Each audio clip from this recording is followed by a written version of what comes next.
আমি এভাগ গ্ৰন্থ লিখিবলৈ ষ্টাৰ্ট কৰিছো যদি আপোনালোকৰ আশীৰ্বাদ হয় কেতিয়াবলৈ ওলাব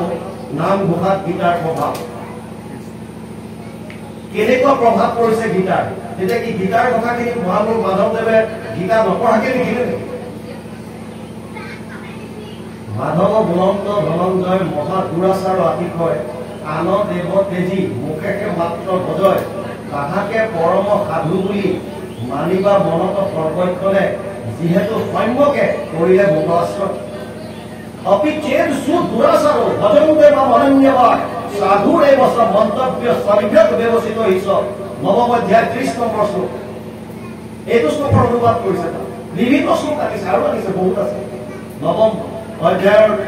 29 নম্বৰৰ পৰা 34 লৈকে কণ্টিনিউ আকৌ দশমতো তেনেকে বহুত কৰিছে বিভিন্ন শ্লোকৰ অনুবাদ কৰিছে কিয় যদি গীতা পঢ়াই নাই সেইকাৰণে ভাব তেনেকুৱা একো নাই কতো লিখা নাই গীতা পঢ়িব নালাগে বুলি এইবিলাক সব মানুহে ভয় খুৱাইছে যেনেকে মই কলো আপুনি এবাৰ বুজি দিব পঢ়িলে কি হ'ব সেইকাৰণে একো নাই আপুনি পঢ়ক গীতা গীতা পঢ়িলে চাওক গীতাখন এনেও আজি ৱৰ্ল্ডৰ বিভিন্ন দেশত গীতাৰ ওপৰত চৰ্চা হৈছে ডাঙৰ ডাঙৰ ইউনিভাৰ্চিটি বিলাকত গীতাক চিলেবাছত অন্তৰ্ভুক্ত কৰিছে গীতা এখন দৰ্শন শাস্ত্ৰ হিচাপে মানুহে পঢ়ে বিভিন্ন ধৰ্মৰ মানুহে গীতা পঢ়িছে আমাৰ যিজন প্ৰেচিডেণ্ট আছিল APJ আব্দুল কালাম তেওঁ গীতা পঢ়িছে মহাত্মা গান্ধীয়ে গীতা পঢ়িছিল এইবিলাক সব কি পগলা হৈ গ'ল নেকি সব মিছাইল মেন বুলি যিজনক কয় যিজন ভাৰতৰ ৰাষ্ট্ৰপতি পদত অধিষ্ঠিত হল যিজন সম্প্ৰদায়ৰ ফালৰ পৰা এজন মুছলমান তেওঁ গীতা অধ্যয়ন কৰিছে মহাত্মা গান্ধী তেওঁ গীতা যেতিয়াই তেওঁ বিপদত পৰে কিবা বিৰাট কষ্ট হয় গীতাৰ যিকোনো শ্লোক এটা উলিয়াই লয় তেওঁ কয় যে মই শ্লোকটো উলিয়াই ললে তাৰ উত্তৰ বিচাৰি পাওঁ মই এঠাইত পঢ়িছিলো মহাত্মা গান্ধীয়ে ওপৰত বিভিন্ন কিতাপ থৈ তলত গীতাখন থৈ দিছিল জৱাহৰলাল নেহৰু যাই পেলাই দেখিলে যে আৰে এইটো আমাৰ বাপুজীয়ে কি কৰিছে গীতাখন তলত থৈ দিছে আৰু সুধিছিল বাপুজী আপুনি এইটো কি কাম কৰিলে তলত কিতাপখন থৈছে আৰু গোটেই আপোনাৰ টেবুলত বিভিন্ন কিতাপ তেতিয়া কৈছিল যে শুনা এই বিভিন্ন কিতাপ যে দেখিছা তুমি ইয়াৰ যিটো ফাউণ্ডেশ্যন এই ফাউণ্ডেশ্যনটো হৈছে সেই ভাগ তাৰ মানে গীতাৰ বিভিন্ন ভাগ আছে কিন্তু আৰু গীতাতে শেষত গৈ পেলাই কি ক'লে 8 শ্লোকৰ গীতা গীতা কথাটো হ'ল যেতিয়া অকণ বুজি লওক গীতা মহাভাৰতৰ ভিতৰৰ বস্তু মহাভাৰতৰ 18টা পৰ্বৰ এটা পৰ্ব আছে ভীষ্ম পৰ্ব ভীষ্মই সেনাপতি হোৱাৰ পৰা 10ম দিনলৈকে ইমানখিনি যুদ্ধ কৰিলে এই গোটেইখিনি বৰ্ণনা আছে ভীষ্ম পৰ্বৰ 25 অধ্যায়ৰ পৰা 42 অধ্যায়লৈ এই 18টা অধ্যায় মুখিয়াকে উলিয়াই দিছে আৰু নাম দিছে শ্ৰীমদ ভগৱত গীতা গতিকে গীতাখন সম্পূৰ্ণৰূপে মহাভাৰতৰ ভিতৰৰ বস্তু আৰু গীতাত 700 শ্লোক আছে এটা শ্লোক ধৃতৰাষ্ট্ৰই কৈছে প্ৰথম শ্লোকটো প্ৰথম অধ্যায় 40টা শ্লোক সঞ্জয়ে কৈছে 85টা শ্লোক অৰ্জুনে কৈছে 574টা ভগৱান কৃষ্ণই কৈছে আৰু ইণ্টাৰেষ্টিং কথা গীতাত প্ৰথমতে অৰ্জুনৰ শংকা নিৰাময় কৰিবৰ কাৰণে বিভিন্ন ধৰণৰ কথা যেনেকুৱা যেনেকুৱা প্ৰশ্ন তেনেকুৱা উত্তৰ দি গৈ আছে সিদ্ধান্তটো শেষত দিলেগৈ অৰ্জুনক কৈছে সৰ্বগুহ্যতমম ভূয়শ্ৰীণমে পৰমম বচ ইষ্টসীমে দৃঢ়মিতি তত বক্সামি তে হিতম অষ্টাদশ অধ্যায় 64 নম্বৰ শ্লোক গীতা হে অৰ্জুন তোক এতিয়া মই গোপনীয়ৰ পৰা গোপনীয় কথাটো কওঁ শুন কাৰণ তই মোৰ অতি মৰমৰ গুজ্যতৰ গুজ্যতম সুপাৰটিভ ডিগ্ৰী যি কয় গুড বেটাৰ বেষ্ট কি ক'লে সৰ্বধৰ্মান পৰিত্যাজ্য মাম একম শৰণম ব্ৰজ অহম ত্ব সৰ্বপাপেভ্যো মোক্ষয়িষ্যামি মা শুচ অষ্টাদশ অধ্যায় 66 নম্বৰ শ্লোক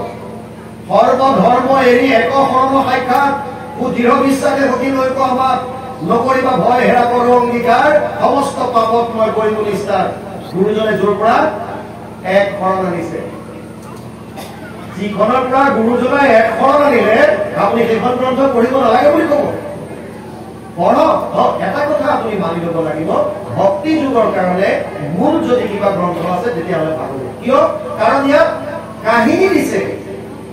আমি সাধাৰণ মানুহবিলাকক আকৃষ্ট কৰিব পৰাকৈ ইয়াত বিভিন্ন কাহিনী আকাৰে আমাক বুজাইছে কৃষ্ণৰ যিজন নিৰ্গুণ নিৰাকাৰ ব্ৰহ্ম সেই ব্ৰহ্মজনৰ সগুণ সাকাৰ ৰূপ ধৰি কেনেধৰণে লীলা কৰিছিল সেই লীলাখিনিৰ কথা ইয়াত আছে গতিকে যেনেকৈ গুৰুজনে আমাৰ ভাওনা কিয় পাতিছিল তেওঁ ভাওনা পাতিবলগীয়া কিয় হ'ল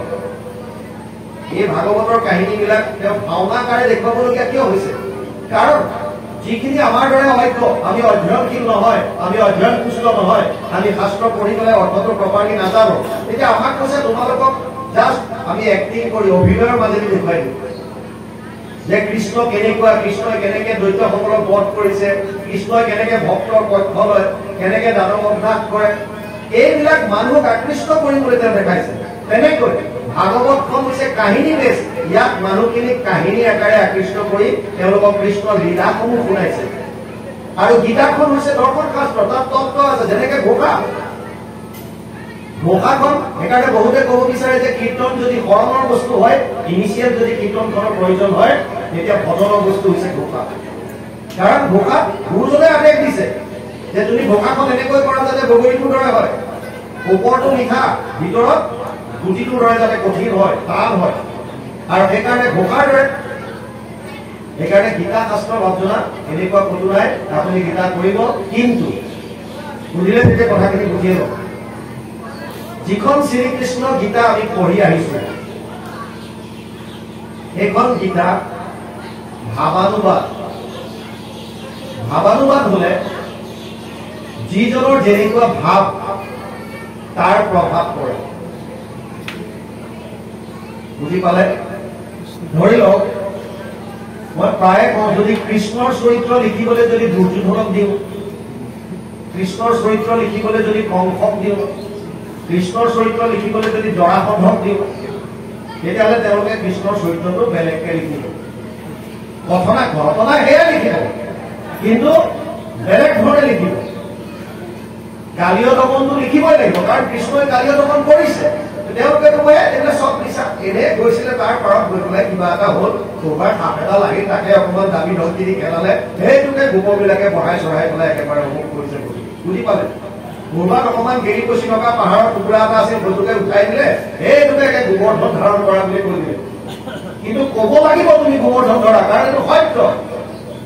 কিন্তু আপোনাৰ ভাৱটো কেনেকুৱা আপোনাৰ যাৰ যেনেকুৱা ভাৱ যাৰ যেন মতি কহে বেদকবাই খান আপুনি যদি সপ্তগুণত আছে সাত্বিক ভাৱে তেতিয়া আপোনাৰ ৰচনা বেলেগ হ'ব আপুনি যদি ৰাজসিক গুণৰ অধীনত আছে আপোনাৰ ৰচনা বেলেগ হ'ব আৰু আপুনি যদি তমো গুণৰ অধীনত আছে আপোনাৰ ৰচনা বেলেগ হ'ব বুজি পালে এতিয়া সেই কৃষ্ণৰ বিষয়ে যদি লিখিবলৈ আপুনি উদ্ধৱক কয় যদি বিদুৰক কয় তেতিয়াহ'লে কৃষ্ণৰ চৰিত্ৰ বেলেগকে প্ৰকাশ পাব কথা একে লিখিব কিন্তু তাত শ্ৰদ্ধা আছে ভক্তি আছে বুজি পালে সেইকাৰণে যিজনে কৃষ্ণৰ আমাৰ শ্ৰীকৃষ্ণ গীতাখন শ্ৰীমদ ভগৱত গীতাৰ শ্ৰীকৃষ্ণ গীতা নাম দি কৈছে তাত ভাৱানুবাদ আছে আপোনালোকে হয়তো জানে আমি গীতা ভাগ মূল অনুবাদ কৰিবলৈ চেষ্টা কৰিছিলো কভিডৰ সময়ত গীতা সিন্ধু হয়তো আপোনালোকৰ বহুতে পাইছে গীতা সিন্ধু আমি মানে আমাক এবাৰ বিশ্বনাথ চাৰিআলি আমাৰ ঘৰৰ পৰা প্ৰায় 30 কিলোমিটাৰমান দূৰত এটা স্থানত গীতা পাঠ হৈছিল আমাক নিমন্ত্ৰণ দিছিল আমি তালৈ গলো আৰু তাত গীতাৰ ত্ৰয়োদশ অধ্যায়টো উলিয়াইছিল ক্ষেত্ৰজ্ঞ যোগ 1.5 পৃষ্ঠামান পাঠ কৰিলে ক্ষেত্ৰজ্ঞ যোগৰ কথা ওলোৱা নাই আৰু মূল গীতাৰ প্ৰথম শ্লোকটোতে লিখা আছে ইদম শৰীৰম কৌন্তেয় ক্ষেত্ৰমিতি অভিধীয়তে এতজ্য ব্যক্তিতম প্ৰাহু ক্ষেত্ৰজ্ঞ ইতি তদ্বিদ প্ৰথম শ্লোকটোত আছে এই শৰীৰটোকে ক্ষেত্ৰ বুলি কোৱা হয় ইয়াক যোনে জানে অৰ্থাৎ আত্মাটোক ক্ষেত্ৰজ্ঞ বুলি কয় ক্ষেত্ৰ মানে পথাৰ মানে য'ত আপুনি খেতি ৰুলে তাৰ পৰা কি হয় ফচল হয় মানে ফল আপুনি খেতিত কিবা এটা গছ লগাইছে সেইজোপাৰ এটা ফচল পাব তাৰমানে ফল পাব সেইখন আপোনাৰ পথাৰ ঠিক তেনেকৈ এইখন ক্ষেত্ৰ ইয়াত আপুনি যেনে কৰ্ম কৰিব তেনে ফল পাব সেইকাৰণে শৰীৰটো ক্ষেত্ৰ বুলি কয় আৰু ইয়াত যিজন বিৰাজমান হৈ আছে ক্ষেত্ৰজ্ঞ বুলি কেইজনক কয় তাৰ 1.5 পৃষ্ঠা যোৱাৰ পাছতো যেতিয়া অহা নাই সেইদিনাই আমাৰ মনলৈ বহু ভগৱন্তই এটা আদেশ দিলে যে তুমি মূল অনুবাদ কৰিবলৈ চেষ্টা কৰা আৰু আমি কৰো বুলি কওঁতে হেৰিস্থিত হৈ কৰবালে কোভিডৰ সময়ত প্ৰতিটো শ্লোকৰ গদ্যত ভাঙনি আৰু লগতে টাইপিং ৰূপ দিয়া হৈছে পদ গুণৰি লেচাৰী ইত্যাদি কৰি আৰু 700 শ্লোকৰ আপোনালোকে গীতা কিন্তু বুলি কয় গতিকে সেইখন হৈছে মূল তাত গোৰখপুৰ প্ৰেছৰ পৰা যিখন ওলাইছে তাৰ ওপৰত ভিত্তি কৰি লিখা হৈছে তাত আমাৰ নিজস্ব একো নাই যিটো তাত আছে পদত শ্লোকত যিটো আছে সেইটোৱে আপোনালোকে আজি বুজি পাব 700 শ্লোক 700 পদ চিধা কথা নিজস্ব আমাৰ একো দিয়া নাই কিন্তু যদি আপুনি ইখন আমি পঢ়ি থকাখন যদি পঢ়ে তাত বিভিন্ন নিজৰ কবিৰ কথা সোমাই দিয়া আছে সেইকাৰণে সেইটো ভাৱানুবাদ কৰোঁতে তেওঁৰ প্ৰভাৱ পৰিবই তেওঁৰ কোনটো গুণত আছে যদি তেওঁ সত্য গুণৰ অধিকাৰী তেতিয়াহ'লে তেওঁ সাত্বিকভাৱে লিখিব তেওঁ যদি নাম ধৰ্মত বিশ্বাসী তেতিয়াহ'লে নাম ধৰ্মত গুৰুত্ব দিব যদি তেওঁ পূজা পাতলত বিশ্বাসী তেতিয়াহ'লে পূজা পাতলৰ কথা সোমোৱাব যোনটো য'ত যেনেকৈ আছে তেওঁ প্ৰভাৱ তাত সোমোৱাবই সেইকাৰণে ভাবছোনা গীতা আপুনি পঢ়িব পাৰে কোনো কথা নাই এনেকুৱা গীতাখন আমি জীৱনটো জীয়াবৰ কাৰণে জি থাকিবৰ কাৰণে বিভিন্ন কথা গীতাই জ্ঞান দিব দৰ্শন শাস্ত্ৰৰ ফালৰ পৰা বহু উত্তম ভক্তি মাৰ্গৰ কাৰণে ভাগৱতকে শ্ৰেষ্ঠ গ্ৰন্থ লিখি লওক এতিয়া আমি পুনৰ আহিছো ইয়ালৈ দেৱহূতিয়ে কৈছে যে সমস্ত জীৱ মায়াৰ অধীনত পৰি আছে শ্ৰান্ত হৈ আছে তিনি ধৰণৰ তাপে আমাক তাপিত কৰি ৰাখিছে আদি দৈবিক আদি ভৌতিক আৰু আধ্যাত্মিক আদি দৈবিক যিবিলাক দেৱতাৰ ৰসত পৰি হয় যেনে ভূমিকম্প আহি গ'ল বানপানী আহি গ'ল এইবিলাক হৈছে দৈবিক ভৌতিক আদি ভৌতিকবিলাক ভৌতিকটো ভূত শব্দৰ পৰা আহিছে ভূত মানে প্ৰাণী বুজাইছে প্ৰাণীৰ পৰা কুকুৰে কামুৰিলে মেকুৰীয়ে আঁচুৰিলে মানুহে কিবা দিলে এইবিলাকৰ পৰা যিমান পাপ পাইছো তাক আদি ভৌতিক আধ্যাত্মিক দুই ধৰণৰ বুলি কোৱা হয় এবিধ হৈছে শাৰীৰিক আৰু এবিধ হৈছে মানসিক শাৰীৰিক অসুস্থতা বা মানসিক আপোনাৰ বিভিন্ন ধৰণৰ খং চিন্তা এইবিলাকৰ কাৰণে যিমান পাপ পাই আছো সেইবিলাকক কৈছে আধ্যাত্মিক এই সমস্ত পাপৰ পৰা পৰিত্ৰাণ দিবৰ কাৰণে তুমি ভাস্কৰ ৰূপে আহিলা সূৰ্য ৰূপে তুমি আহিলা সেইকাৰণে এতিয়া ইয়াত কৈছে হৰি মোৰ মহাধন্য আছে অসংখ্যাত পুণ্য হেতকো ভয় লাগাত নহয় তুমি মোৰ পুত্ৰ হিচাপে জন্ম ললা গতিকে মই নিজকে ধন্য মানিছো মৈত্ৰে বুলন্দ এহি মাতৃৰ সুন্দৰ বাণী শুনি প্ৰভু কপিল ঈশ্বৰ কৃপায়ে পীড়িত হোৱা মাতিলন্ত প্ৰশংসিয়া কুশলক চিন্তিয়া লোকৰ কথাখিনি কৈ আছে মৈত্ৰ আমি তিনিজন শ্ৰোতা বক্তাৰ কথা পাতিলো হয় সৌনক আৰু সুত তাৰপিছত কলো ব্ৰহ্মা নাৰদ তাৰপিছত কলো সুক আৰু পৰীক্ষিত ইয়াৰ এতিয়া চতুৰ্থ আহি গ'ল কি মৈত্ৰেয় আৰু বিদুৰ বিদুৰৰ বিষয়ে বুজি লওক বিদুৰ হৈছে ধৰ্মৰাজৰ অৱতাৰ যমৰ অৱতাৰ মাণ্ডব্য বুলি এজন ঋষি আছিল মাণ্ডব্য ঋষিয়ে আশ্ৰমত এদিন ঈশ্বৰ চিন্তা কৰি থাকোতে কেইজনমান চোৰে ৰজা ঘৰৰ পৰা ৰাজকীয় সম্পদ কিছুমান চুৰ কৰি আনি এই আশ্ৰম ঘৰত সোমাই গ'ল পিছে পিছে ৰজাৰ সৈন্যই খেলি আহিল চোৰকেইটা তাত বস্তুখিনি পেলাই সিহঁত তাৰ পৰা পলাই পত্ৰম দিলে আৰু ৰজাৰ সৈন্যবিলাকে আহি পেলাই এইজনে ঈশ্বৰ চিন্তা কৰি বহি থকা দেখি এই মাণ্ডব্যই মূল কালপিত বুলি ভাবি এওঁকে উঠাই লৈ গুচি গ'ল আৰু মহাৰাজৰ ওচৰত থিয় কৰালে মহাৰাজে তেওঁক দোষ হৈছে বুলি স্বীকাৰ কৰি তেওঁক এটা পানিছমেণ্ট দিলে শাস্তি দিলে আৰু ইয়াত গজালৰ খোজ মাৰিলে যেনেকৈ ফুলত দিয়ে ইয়াত গজালৰ খোজ দিলে তেওঁ এজন সিদ্ধ পুৰুষ আছিল মাণ্ডব্য তেওঁ চিন্তাত বহিল আৰু ক্ৰমাগতভাৱে পিছৰ জন্মবিলাক আগৰ যিমানবিলাক জন্ম তেওঁৰ আছিল সেই জন্মবিলাক তেওঁ চাবলৈ ধৰিলে মই কোনটো জন্মত পাপ কৰিছিলো মাণ্ডব্য এজন সিদ্ধ পুৰুষ তেওঁ আগতে কোনো ধৰণৰ তেওঁ পাপ নকৰে আচৰণ তথাপিও তেওঁ চিন্তা কৰি কৈছে মোৰ দ্বাৰা কেতিয়াবা পাপ হৈছে নেকি কাৰণ কৰ্মৰ ফল আমি ভোগ কৰোঁ হয়তো 3 মিনিটৰ ভিতৰত হয়তো 3 দিনৰ ভিতৰত 3 পক্ষৰ ভিতৰত 3 মাহৰ ভিতৰত 3 বছৰৰ ভিতৰত 3টা জন্মৰ ভিতৰত যেনেকে হোক পাপ কৰিলে কোনো সাৰিব নোৱাৰে তাৰ পাবই আপোনালোকে 3 যুগৰ পিছত হলেও হাত নাখায় গতিকে আল্টিমেটলি কৰ্ম কৰি পেলাই তাৰ ফল ভোগ কৰিব লাগিব সেইকাৰণে মাণ্ডব্যই নিজে চিন্তা কৰিবলৈ ধৰিলে আৰু তেওঁ চিন্তা কৰি কৰি যাওঁতে যাওঁতে দেখিলে মোৰ আগৰ 100টা জন্মলৈকে মই কোনো পাপ কৰা নাই তেওঁ ভাবিলে যদি মই পাপেই কৰা নাই তেতিয়াহ'লে মই শাস্তি কিয় পালো মোৰ কোনটো কৰ্মৰ ফল ভোগ কৰিলো মই ইয়াত যে মোক গজালৰ খোজ মাৰিলে কিহৰ কাৰণে আৰু লগে লগে তেওঁ নিজৰ যোগৰ দ্বাৰা যমৰাজৰ ওচৰলৈ গ'ল আৰু যমৰাজক গৈ ক'লেগে যে হে যমৰাজ তুমি মোক এটা কথা কোৱা, তুমি এইবিলাক মেইনটেইন কৰি আছা, মোৰ কি দোষ হৈছে চাই দিয়া, কিহৰ কাৰণে মই এইটো পালো। তেওঁ চিত্ৰগুপ্তক মানি চব উলিয়ালে আৰু তেওঁ ক'লে যে তোমাৰ 101 নম্বৰ জন্মত সৰু হৈ থাকোতে 5 বছৰৰ শিশু হৈ থাকোতে এটা তুমি জিয়া ধৰি পেলাই তাৰ পিছফালে শলা ভৰাই উৰাই দিছিলা। সেইটো আগতে আমিও কৰিছিলো সৰু থাকোতে। আজিকালি সেইবিলাক প্ৰকৃতিৰ খেলবিলাক ল'ৰা ছোৱালী গম নাপায়, কাৰণ আজিকালি চব সেইটো থাকে। বাকীবিলাকৰ একো নাই, বাহিৰলৈ খেলিবলৈ নাযায়। আগৰ যিমানবিলাক খেল আছিল চব লুপ্ত পালে। আমি আগতে কিবা বৌকুদু, টাং খেল, কিবা কিবি বিভিন্ন ধৰণৰ খেল খেলিছিলো। এতিয়া সেইবিলাক নাই। ফুটবল নেপাওঁতে ৰবাব টেঙা যিটো কয় সেইটো লৈ ফুটবল খেলিছিলো তেতিয়া। আৰু প্ৰকৃতিৰ লগত স্কুলৰ পৰা কিতাপ পেলাব পাৰিলে আমি দৌৰ উঠিব, বাহিৰত গৈ খেলোগে। এতিয়া নাইকিয়া তেনেকুৱা চিষ্টেমে নাইকিয়া। গতিকে কৈছে যে জিয়া তুমি পিছফালে শলা ভৰাই উৰাই দিছিলা। যেতিয়া মান্দত গৈ সুধিলে যে সেই যমৰাজ তুমি যে কৈছা সেইটো 5 বছৰীয়া শিশু আছিলো, 5 বছৰীয়া ল'ৰাটোৰ বিবেক বুদ্ধি কিমান হয়, ই কিমান দূৰ বুজি পায় কোনটো কোনটো কৰ্ম, কোনটো অকৰ্ম, কোনটো ধৰ্ম, কোনটো অধৰ্ম,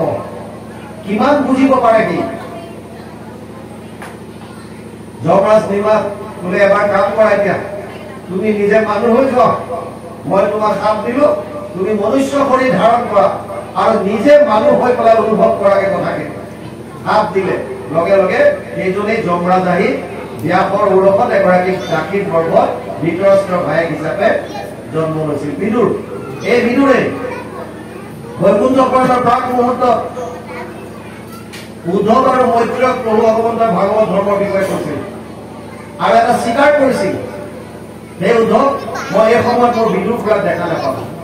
বিদুৰ এনেকুৱা ৰাখি চাওক, এনেকুৱা ভাগ্যৱান যিজনৰ কথা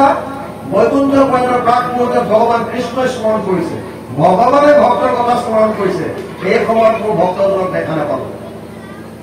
কিন্তু উদ্ধৱক ক'লে, উদ্ধৱ তুমি যোৱা, যদি বিদুৰ খুৰাক মই এটা কথা ক'বা, তেওঁ মৈত্ৰ মুনি আশ্ৰমত গৈ পেলাই এই ভাগৱত ধৰ্ম শুনি ল'ব। মৈত্ৰ বৰ্তমান উত্তৰাখণ্ডৰ ঋষিকেশত আছে জেগাটো। আৰু বিদুৰ মৈত্ৰ ঋষিৰ ওচৰত যায়। মৈত্ৰক কেৱল এটা প্ৰশ্ন কৰিছিল বিদুৰে, সুখায় কৰ্মাণি কৰতি লোকো নাতে সুখমুৱা বৈন্যত বিপৰীতমুৱা বৃন্দেত ভূয় ততএব দুঃখম যদত্ৰ যুক্তম ভগৱান বদেন্নাথ। 3:5-2 তৃতীয় স্কন্ধ 5ম অধ্যায় 2 নম্বৰ শ্লোক ভাগৱত। হে ঋষিবৰ, সুখায় কৰ্মাণি কৰতি লোকো, প্ৰত্যেক মানুহে সুখ পাবৰ কাৰণে কাম কৰে, কিন্তু সুখ নাপায়, দুখ পায়। কাৰণটো কি মোক কোৱা? আমি চব মানুহে সুখ পাবৰ কাৰণে কাম কৰো, কিন্তু বহুতে সুখ বিচাৰি আকৌ দুখহে পাওঁ। গতিকে কাৰণটো কি কোৱা? তাৰ পাছত ভাগৱত কোৱা আৰম্ভ কৰিছে। এই ভাগৱত কৈ যাওঁতে এতিয়া কপিল প্ৰভুৰ কথা আহিছে। সেইকাৰণে ইয়াত কৈছে, মৈত্ৰ্য বলন্ত এহি মাতৃৰ সুন্দৰ বাণী শুনি প্ৰভু কপিল ঈশ্বৰ বিদুৰক কৈ আছে যে মাকৰ কথা শুনি কপিল ঈশ্বৰে ক'লে কি ক'লে? কৃপায়ে পীড়িত হোৱা মাতিলন্ত প্ৰশংসিয়া কুশলক চিন্তিয়া লোকৰ। তেওঁ কৃপায়ে পীড়িত হোৱা মনুষ্যৰ সমস্ত লোকৰ কুশল চিন্তা কৰি পেলাই এতিয়া কৈছে, ভগৱন্ত নিগদতি ধন্য ধন্য মহামতী মনুৰ নন্দিনী মোৰ মাও ভাৱতজু ভৈৰাৱতী সংসাৰ তাৰিলা আতি তুষ্ট ভৈলো দেখি তুজু ভাৱ। কপিল প্ৰভুৱে কৈছে, হে মা, তোমাৰ মনৰ ভাৱ দেখি মই নিজকে ধন্য মানিছো। তোমাৰ মতি, মনৰ ভাৱ, তুমি যিটো কথা সুধিছা এই প্ৰশ্নটো দহৰ কল্যাণ হব। এনেকুৱা এটা কথা জানিব বিচাৰিছা যিখিনি কথা মই এতিয়া কোৱাৰ লগে লগে দহৰ কল্যাণ হব, সংসাৰৰ কল্যাণ হব। আৰু তুমি মোক এনেকুৱা কথা সুধিছা যিটো আটাইতকৈ প্ৰয়োজনীয়। সেইকাৰণে কৈছে, ভালত অজু ভৈৰৱতী, তোমাৰ মনটো ভাল হ'ল, সেইকাৰণে তুমি মোক এইটো প্ৰশ্ন কৰিলা যিটো সংসাৰ তুমি কৰি যাব পাৰিবা এনেকুৱা কথাৰ পৰা। সেইকাৰণে কৈছে এতিয়া কি সুধিছিলে? ভক্তি যোগৰ কথা। ভক্তি যোগ মানে কি? এতিয়া কপিলে কৈছে, শুনিও ভাবিনি আবে প্ৰশ্নৰ উত্তৰ কব, ভক্তি কোনো বহুবিধ নহয়, কিন্তু পুৰুষৰ ফল সংকল্পৰ অনুসাৰে ভক্তি নানা মতে ভেদ হয়। আগতে বুঝক ভক্তি যোগ